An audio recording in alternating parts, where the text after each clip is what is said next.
Road cross करत असताना वसुधाचा अपघात झाला. तिला जबरदस्त दुखापत झाली. जवळपासच्या लोकांनी तिला उचलून बाजूला नेली. बराच वेळ तिची चौकशी चालली.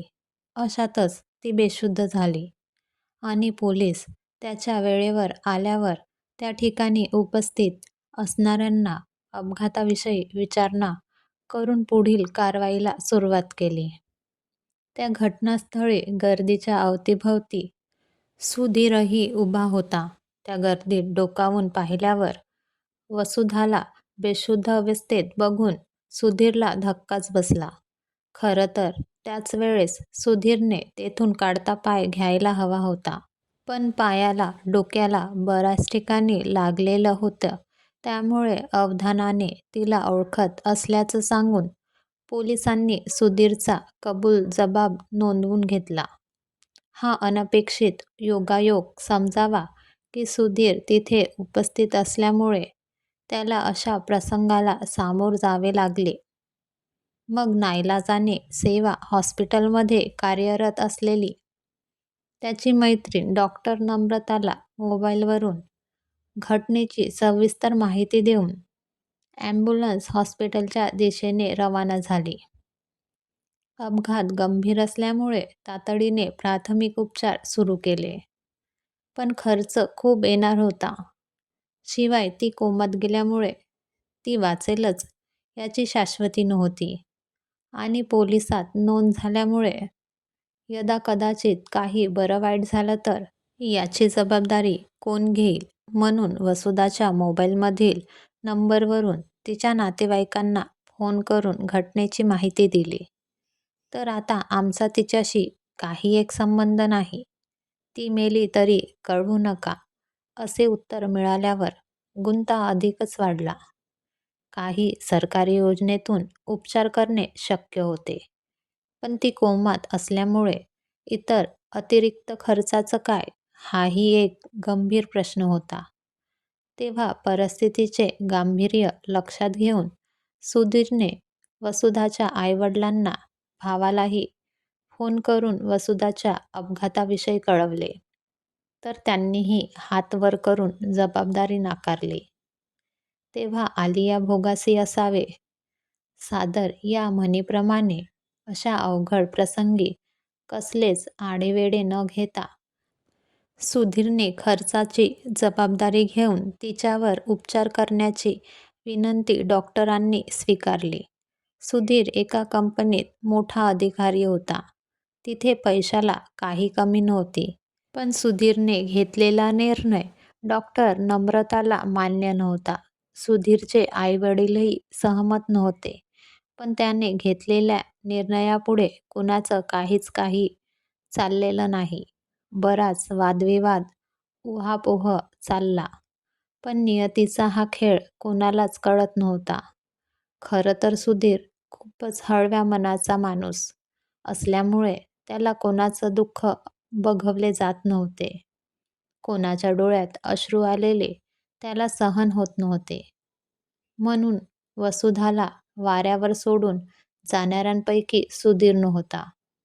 एखाद्याला मरणापासून दूर ठेवणेही खूप महत्त्वाचे वाटत असल्यामुळे सुधीरची माणुसकी जागृत झाली.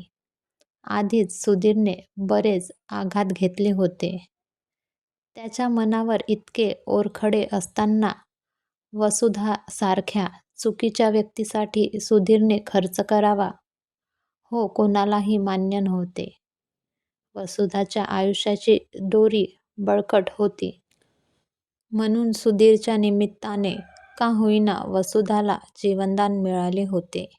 नाहीतर कोमातून बाहेर पडणे खूपच कठीण होते. काळ आला होता, पण वेळ आली नव्हती. तशी डॉक्टर नम्रता वसुधाची चांगली मैत्रीण होती. तेव्हा अपघात झालाच आठवते. पण त्यानंतर हॉस्पिटलमध्ये कसे आलो, कोणी आणले, यावर वसुधा आणि नम्रता यांच्यात दीर्घ चर्चा चालली. आणि नम्रताने जे काही सांगितले ते ऐकून तर वसुधाच्या पायाखालील जमीनच राहिली नव्हती. सुधीरच्या तत्परतेमुळे जीव वाचला हे ऐकून तर वसुधाला धक्काच बसला. काय करावे, रडावे की वेडे व्हावे? आभार मानावेत की क्षमा मागावी? काय करावं काहीच सुचत नव्हते. नम्रताला घट्ट मिठी मारून खूप रडूनही घेतले. पण एकदा हातचं सुटल्यावर हाती पश्चातापाशिवाय काहीच नसते. पश्चातापाची आग जळूही देत नाही आणि मरूही देत नाही. फक्त आयुष्याची राख झालेली असते. स्वतःच्या मनासारखं जगता येत नव्हते. हौसमौज होत नव्हती. म्हणून क्षणिक क्षणभंगूर सुखासाठी सुधीरसारख्या देवमाणसाला सोडून वसुधाने दुसरा घरोबा केला होता. परिस्थिती एका जागी बसून राहत नाही. ती केव्हा तरी बदलतेच. अशा प्रतिकूल परिस्थितीत जर बायकोची नवऱ्याला साथ नसेल, आधार नसेल, तर त्या नाथाला अर्थ राहत नाही. समजून घेतले तर सर्व अडचणी दूर होतात. पण मनासारखे जगता येत नाही म्हणून उगाच छळकपट करून, त्रास देऊन नवऱ्यापासून विभक्त होणे म्हणजे स्वतःहून स्वीकारलेला मी पराभव समजावा. आणि सुधीरला सोडून वसुधाने तो पराभव स्वीकारला होता. असे असतानाही केवळ माणुसकीच्या नात्याने सुधीर वसुधाला दवाखान्यात घेऊन आला होता. नवरा बायकोचं नातं सुई दोऱ्यासारखं असते. सुटतही नाही आणि तुटतही नाही. फक्त सैरभैर स्वप्नरंजित सुखासाठी सुधीरला सोडून वसुधाने दुसरा घरोबा केला. खरा, पण त्यानंतर झालं काय? प्रेम तर जाऊच द्या. प्रेमाचे बोलसुद्धा तिच्या नशिबी नव्हते. त्रास, मारझोड, वेदना, यातना, दुःख याशिवाय तिला दुसऱ्या नवऱ्याकडून काहीच नाही मिळाले. त्यावेळेस तिला सुधीरचा प्रेमळ सहवासही आठवतही असेल. पण मनासारखे स्वैराचारी जगता यावे म्हणून तिने घेतलेला चुकीचा निर्णय तिला महागात पडला. आणि सुधीरपासून वेगळी झाल्यापासून वसुधाच्या आईवडिलांसह नातेवाईकांनी देखील तिच्याशी संबंध कायमचे तोडले. कालांतराने त्रासाला कंटाळून वसुधाने दुसरा घरोबाही सोडला आणि एकाकीपण तिच्या वाटेला आला. सर्वच बाजूने वसुधा तुटल्यामुळे सकाळी मॉलमध्ये तर संध्याकाळी शिवणकाम करून तिचा उदरनिर्वाह भागत असे. आता सुधीरची परिस्थिती सुधारली होती. सर्व सुखसोयी मिळाल्या होत्या. श्रीमंती आली होती. पण या श्रीमंतीत वसुधा नव्हती. थांबली असती तर या श्रीमंतीचे सुख घेता आले असते. नशिबात होते, पण घेता आले नाही. शिवाय नियतीलाही ते मंजूर नसावे.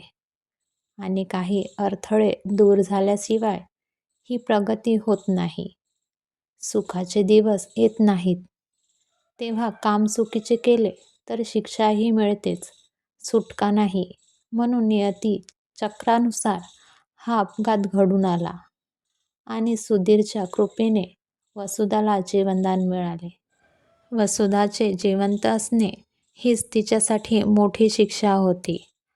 आता वसुधाजवळ अश्रूंशिवाय काहीच नव्हते. सुधीरचे सहकार्य तिला मरेपर्यंत त्रासदायक ठरणार होते. तरीही एकदा भेट घ्यावी म्हणून डॉक्टर नम्रताकडून मिळालेल्या निरोपाला सुधीरने नकार दिला. बघायला गेले तर सुधीरचा वसुधाशी काही एक संबंध राहिला नव्हता. सुधीरने खूप मनस्ताप भोगला होता. खूप घाव पचवलेत. खूप छळ करून स्वतःहून घटस्फोट घेतल्यावरही सुधीरने मदतीसाठी पुढाकार घेतला. दुसरा कोणी असता तर पाहून मरायला सोडून दिले असते.